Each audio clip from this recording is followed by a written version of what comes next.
সত্য সহায় হোক সর্বজীবে, শান্তি প্রতিষ্ঠিত হোক সর্বজীবে।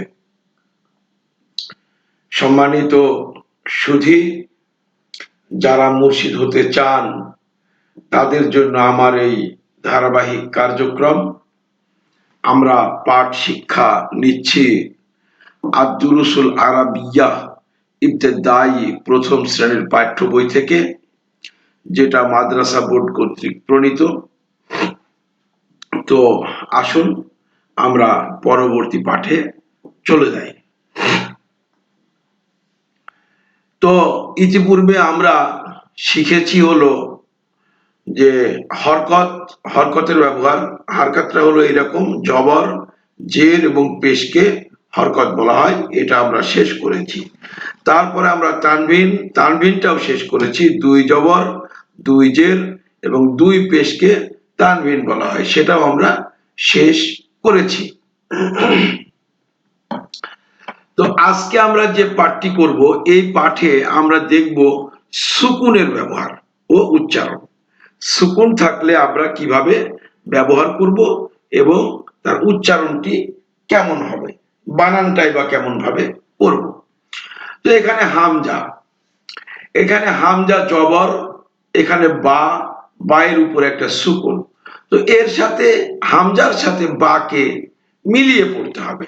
কিভাবে পড়তে হবে?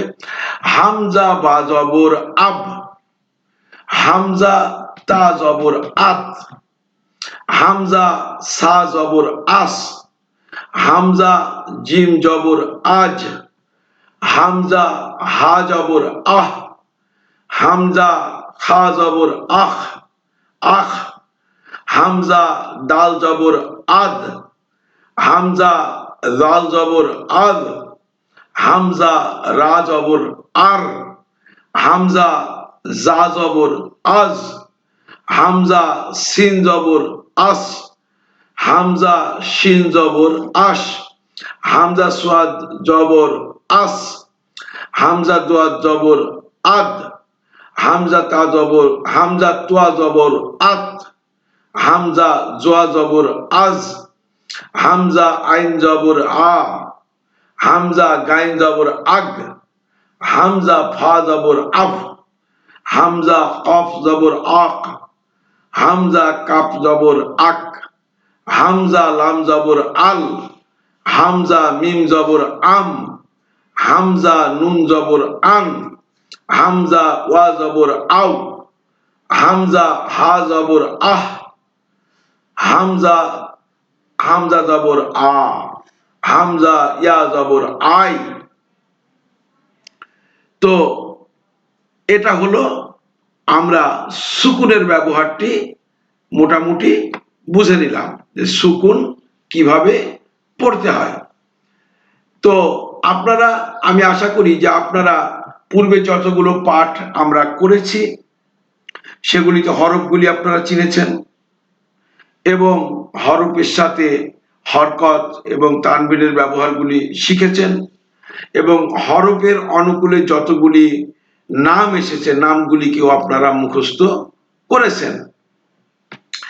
যদি তা করে থাকেন তাহলে আমি আশা করব যে আমরা অচিরেই, মানে আর দুই একটা পাঠ পরেই বা দুই তিনটা পাঠ পর থেকে আমরা টুকটাক করে শব্দ গঠন বা বানানগুলি আমরা করে পড়তে শিখে যাব। আমাদের উদ্দেশ্য কিন্তু শুধু আরবি পড়া শিখবো এটা কিন্তু আমাদের মুখ্য উদ্দেশ্য না। আমাদের মুখ্য উদ্দেশ্য আমরা মুর্শিদ হতে চাই। আর মুর্শিদ হতে হলে আমাকে প্রথমত পবিত্র কুরআন কে নিজের মতো করে অনুবাদ করতে হবে, নিজে অনুবাদ করা শিখতে হবে। আপনি নিজে যদি কোরআনকে অনুবাদ করতে না পারেন তাহলে অন্যের অনুবাদ নির্ভর আপনাকে পড়তে হবে। যে অন্যের অনুবাদ কতটুকু সঠিক কতটুকু বেঠিক এটা কিন্তু আপনি জানেন না। আপনাকে প্রথমেই বলতে হবে যে আপনি যেহেতু জানেন না তাই অন্যের অনুবাদ পড়ে সেই অনুবাদের প্রেক্ষাপটে আপনি কোরআনকে গবেষণা করছেন। কিন্তু যখন কোরআনকে আপনাকে নিজেকে গবেষণা করতে হবে, কোরআন যেহেতু গবেষণার জন্য এসেছে, এ বিষয়ে আয়াতও এসেছে, সেই আয়াতগুলি আমরা উপস্থাপন করব। তো সেক্ষেত্রে আপনি নিজে যখন কোরআনটাকে অনুবাদ করতে পারবেন এবং কি বলছে সেটা বুঝতে শিখবেন, তখন এর মধ্যে মুর্শিদি যে তত্ত্বটুকু আছে কোরআনের মধ্যে মানব কল্যাণ হেতু এবং বিশ্ব শান্তি প্রতিষ্ঠা হেতু, কোরআনের মধ্যে যে নীতিমালা আছে সেই নীতিমালা বাস্তবায়িত হলে বিশ্ব শান্তি প্রতিষ্ঠা সম্ভব, অন্যথায় কোনো অবস্থাতেই বিশ্ব শান্তি প্রতিষ্ঠা সম্ভব নয়। তো আমাদের মুখ্য লক্ষ্য বিশ্ব শান্তি প্রতিষ্ঠা, কারণ কোরআন এসেছে, আল্লাহ বলতেছেন ইন্না দীনা ইনদাল্লাহিল ইসলাম, সূরা ইমরানের সম্ভবত 19 নম্বর আয়াত, সেখানে বলতেছে ইন্না দীনা ইনদাল্লাহিল ইসলাম, আল্লাহর নিকটতম যেই ধর্মটি, সেই ধর্মটির নাম হচ্ছে শান্তি। তাহলে আল্লাহর নিকটতম যে ধর্ম, সেই নিকটতম ধর্মটির না, আল্লাহর নিকটে শান্তি হচ্ছে ধর্মটা, শান্তির ধর্মটা হচ্ছে আল্লাহর নিকটতম। সেক্ষেত্রে আমরা যদি আল্লাহ ধর্ম করি তাহলে আমরা শান্তি পেতে হবে, ইহলোক এবং পরলোক উভয় লোকে আমাদেরকে শান্তি পেতে হবে। এখন আমরা যত কিছুই করি কিন্তু বাহ্যিক কারণে মানে ভিন্ন মতাবলম্বী, ভিন্ন বিশ্বাস, ভিন্ন চরিত্রের কারণে আমরা চেষ্টা করেও শান্তিতে থাকতে পারছি না এবং আমাদেরকে অশান্তিতে নিমজ্জিত করছে। অতএব আমাদেরকে প্রথমত জানতে হবে যে আমরা কিভাবে নিজেরা শান্তিতে থাকতে পারি এবং বিশ্ব শান্তি প্রতিষ্ঠা করার জন্য কোরআন কি কি বলেছে।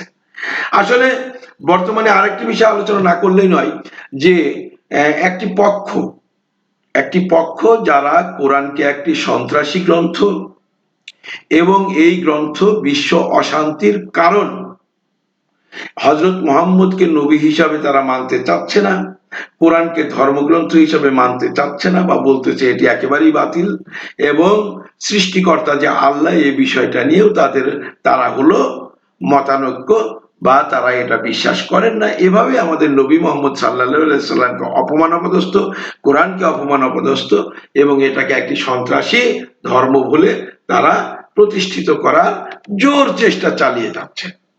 তো এই চেষ্টাটাকে আমাদেরকে যদি করতে হয়, রুখে দিতে হয়, তাহলে আমাদেরকে আগে প্রমাণ করতে হবে যে পবিত্র কোরআনের নীতিমালাগুলি, কোন কোন নীতিমালাগুলি বাস্তবায়িত হলে মূলত বিশ্ব শান্তি প্রতিষ্ঠা সম্ভব। আপনি দেখবেন রাস্তায় যাইতে গিয়ে অনেক জায়গায় দেখা যায় কোরআনের আইন চাই, মানে কোরআনের আইন বাস্তবায়ন করতে হবে, বিশ্ব শান্তি প্রতিষ্ঠার জন্য কোরআনের আইন চাই। তো এই লেখাগুলি আমরা দেখি, কিন্তু তাদেরকে যখন যারা লিখেছেন তাদেরকে আমরা জিজ্ঞাসা করি, যে চেষ্টা করি তাদের কাছে জানার জন্য, আচ্ছা বলুন তো কোরআনের কোন কোন আইন বাস্তবায়িত হলে বিশ্ব শান্তি প্রতিষ্ঠা হওয়া সম্ভব? তারা কিন্তু সেটা বলতে পারে না, কারণ তারা যেটা বলে তারা কিন্তু আসলে বিশ্ব শান্তি প্রতিষ্ঠার জন্য কোন নীতিমালা কোরআন থেকে সুন্দর করে দিতে জানে না। তারা যেগুলি বলে সেই কথাগুলিতে আরো বিশ্ব অশান্তি সৃষ্টি হচ্ছে, যে কারণেই আজকে আমাদের ইসলাম ধর্ম এত মানে বিতর্কিত। তো সেই বিতর্কিত ইসলাম ধর্ম, কোরআন, নবী মুহাম্মদ সাল্লাল্লাহু আলাইহি সাল্লাম ইত্যাদি বিষয়গুলি যে কোরআনের আলোকে কতটুকু সঠিক কতটুকু বেঠিক, এই বিষয়টি আমরা নিজেরা যখন জানতে শিখব তখন আমরা নিজেরা এটাকে উপস্থাপন করব এবং বিশ্বকে আমরা বুঝিয়ে দেব বা জানিয়ে দেব যে কোরআন এই নীতিমালা বাস্তবায়ন করতে বলেছে, যে নীতিমালাগুলি বাস্তবায়ন করলে বিশ্ব শান্তি প্রতিষ্ঠা সম্ভব, অন্যথায় কোন অবস্থাতে বিশ্ব শান্তি প্রতিষ্ঠা সম্ভব নয়। এই প্রমাণগুলি আমরা কোরআন থেকে যেন তুলে ধরতে পারি, সেই লক্ষ্য নিয়েই আমার এই প্রচেষ্টা। তো আশা করি আপনারা আমার সাথে থাকবেন। তো এ পর্যন্তই আমি শেষ করছি আজকের পাঠ। প্রত্যেকের প্রতি শান্তি প্রতিষ্ঠিত হোক, সত্য সহায় হোক সর্বজীবে।